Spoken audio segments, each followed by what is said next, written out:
అబ్బాయి త్వరగా కానీడా. ఇదిగో చల్లయ్య పెళ్లి నాటకం నడుస్తుంది.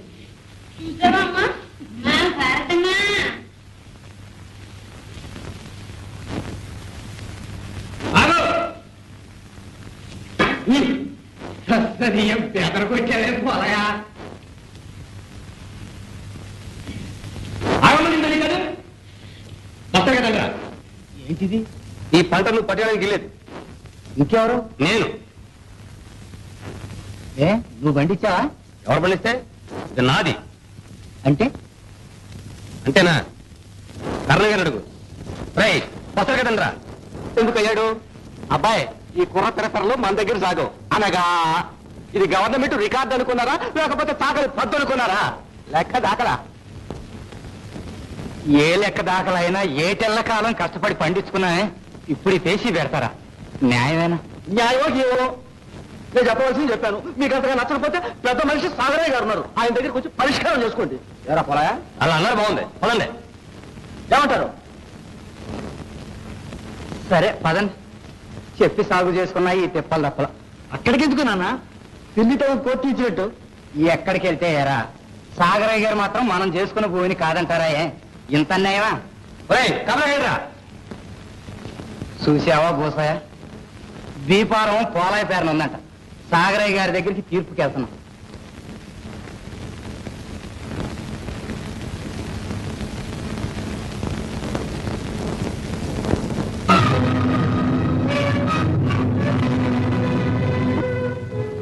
ఇంటిలో పది రెక్కలు ముక్కలు చేసుకుని వీడి పొడు బాగు చేసి మేము పండించుకోవటం ఏంటి? గద్దదన్నం పోయినట్టు పంటెత్తు పోవటానికి మీరు రావటం ఏంటి? ఇదేనా న్యాయం? తొందరపడకు కోటయ్య. అది కాదు సాగరయ్య గారు, నీకు తెలుసుగా ఆ తుమ్మల బంజర్లో 4 ఎకరాల చెక్క సాగు చేసుకుంటున్నానని. దానికి నన్నేదేమిటావు? అనగా ఆ బందరికి బీఫారం పోలాయి పేరు ఉంది. పోలాయి పేర్లు ఎందుకు ఉండాలి అంట? నీతో మొదటి చెప్పే కదా సాగు చేస్తున్నావు. మళ్ళీ ఆ మాట అంటాడు. ఎప్పుడో ఒక నాడు మెదలకుండా ఊరుకుంటా నీకు అక్కర్లేదేమని పోలా ఎడితో రాసి పంపించేశాను. పంపించేశారు అంతేనా? ఇక మేము కోటయ్య, నీకు తెలిసిన గోళా కాదు, తెలియని గోళా కాదు. బంజరు కావాలన్న వాడు బీఫారం రాయించుకోవద్దు. ఇప్పుడు చూడు, ఎక్కదాకలా వాడి పేర ఉంది, నువ్వు సాగు చేసుకున్నావు. పాపం పిల్లలు గలవాడి పంట నీకు కాదనడం న్యాయం కాదు. ఆ మాట చెప్పండి. చూడు కోటయ్య, అయిందేదో అయింది. ఎకరానికి 3 బస్తాల చొప్పున పోలాయికి ఇచ్చాయి. నేను ఒప్పుకోను. ఎకరానికి 3 బస్తాలు మీరు అట్ట అంటారా? నీ మంచి కోసమే చెప్పాను. పేచీలకు దిగితే అందులో నీకు ఒక గింజ కూడా దక్కదు. అది ఆలోచించుకో. లెక్క దాఖలా హక్కుదారు పోలయ్యే అనగా ఈ ఫసలికి సర్కారు పెనాల్టీ వాడే కట్టాలి. వీడి కట్టకపోతే వాడు కట్టరేటి? ఆ పెనాల్టీ ఏదో నేనే కట్టుకోపోయానా? అదిగో ఆ మరత పేచీలే వద్దన్నాను. అలా అయితే మొదటికే మోసం వస్తుంది. నీ ఇష్టం వెళ్ళు. నీ అని కనికరిస్తే నేను మాత్రం ఏమన్నాను? ఏమన్నా లాభం లేదు. వాడి 12 బస్తాలు వాడికి ఇవ్వడం, లేకపోతే వాడి పని వాడు చేయడం అంతే. ఆలోచించుకో. ఆలోచించేదేముంది? నీ ఇష్ట ప్రకారమే కానివ్వండి. సదియ్యా ఏరా, సరేనా? మీ మాటకు అడ్డడి కానీ బాబు, నాకే అన్యాయం జరిగిపోయింది.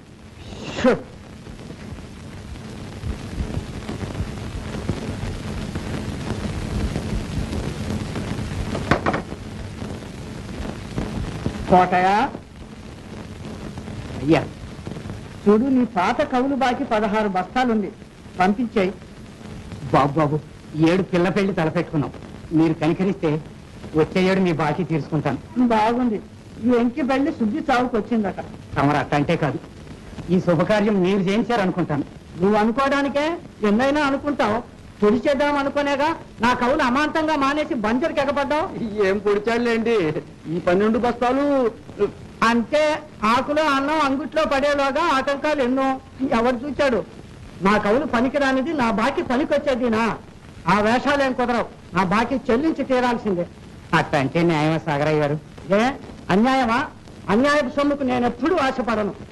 నాకు ఆ శ్రీహరి ఇచ్చిందే చాలు. అవును కోటయ్య, నేను కాదన్నానా? ఈ పోలై పేసి లేకపోతే ఆ ధాన్యం తమకే ఇద్దాం అనుకున్నాను. జడయ్య నాన్నబిడ్డతో అది వాడికి ఇవ్వమన్నందుకు ఇది నాకు శిక్ష అన్నమాట. మహా బాగుంది. సాగరయ్య గారు, తమరట్టంటే నేను బతకగలనా? ఈ చేతులు రావు. మా పిల్ల పెళ్లి చేయించి ఈ పుణ్యం కట్టుకోండి. పోనీలేండి, ఏదో ప్రాధాయపడుతున్నాడు. ఈ ఏటికి సగం ఇచ్చుకుంటాడులేండి. సగమా? మంచి తీర్పే. కటాక్షించండి బాబు.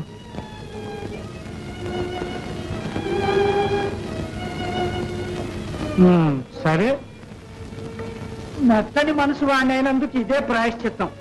కానీ ఆ 8 బస్తాలు మా ఫ్యాక్టరీకి పంపించాయి. అట్టగేనండి. సెలవు. వెళ్ళు.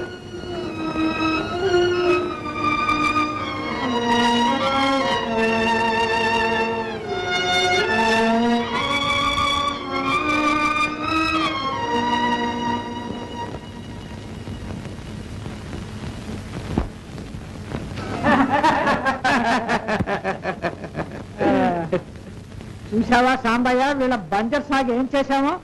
ఇప్పుడు తెలిసిందా పంట పండేదాకా ఎందుకు ఊరుకోమన్నాను? ఇల్లు అనగానే పండగ అవుతుందా? మిగతా 8 బస్తాలు కూడా తీసుకోవాల్సింది బాబు. నాకు అప్పచెప్పుంటే నిమిషాల మీద గోల్డ్ ఓడుకుంటే మరుగుతుంది చూద్దాను. ష్, కాదులేరా, నీకు తెలియదు, నువ్వు ఊరుకో. ఆ మాత్రం బకాయి ఉంచాలి. ఎందుకు? అనగా వాడి తిలక మన చేతిలో ఉన్నదన్నమాట. లేకపోతే వీళ్ళు మన మాట వింటారా? ఆ కుర్రవేధవులకి తాళం వేస్తూ ఉంటారు.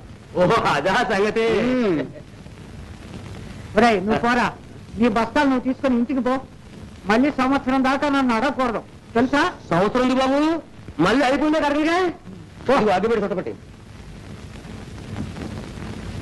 రే పోలే, అందులో 6 బస్తాలు మన ఇంటికి పంపించు. నేనే ఆకులు లాగుతుంటే నా మూత నువ్వు లాగుతావుటయ్యా. అబ్బా,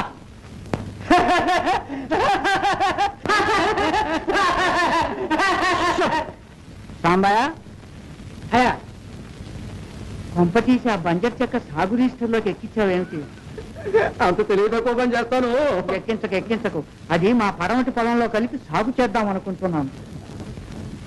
అన్నట్టు ఆ గూడెం శ్మశానం దగ్గర మన సాగు మధ్యను సరివేదా అయింది ఏమిటి సాంబయ్య? అవును, అంతవరకు శ్మశానం నంబరు. కాకపోతే మనం కొంచెం ఆక్రమించుకున్నాం అంతే.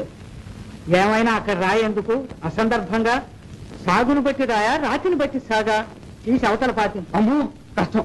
రామకంటూ సర్వే ఖండారావు మాత్రమా? అన్నమే స్వర్గానికి పంపిన వాడికి రాళ్లు మార్చడం ఒక లెక్క. అవన్నీ ఇప్పుడు ఎందుకు? అలాగే మారుస్తాను. మరి నా మాన్యువల్ సంగతి? నీ మాన్యం ఎక్కడికి పోతుందయ్యా? నీ పేద ఇప్పుడే రాస్తే అల్లరి కాదు. తింటూ ఉండు కానీ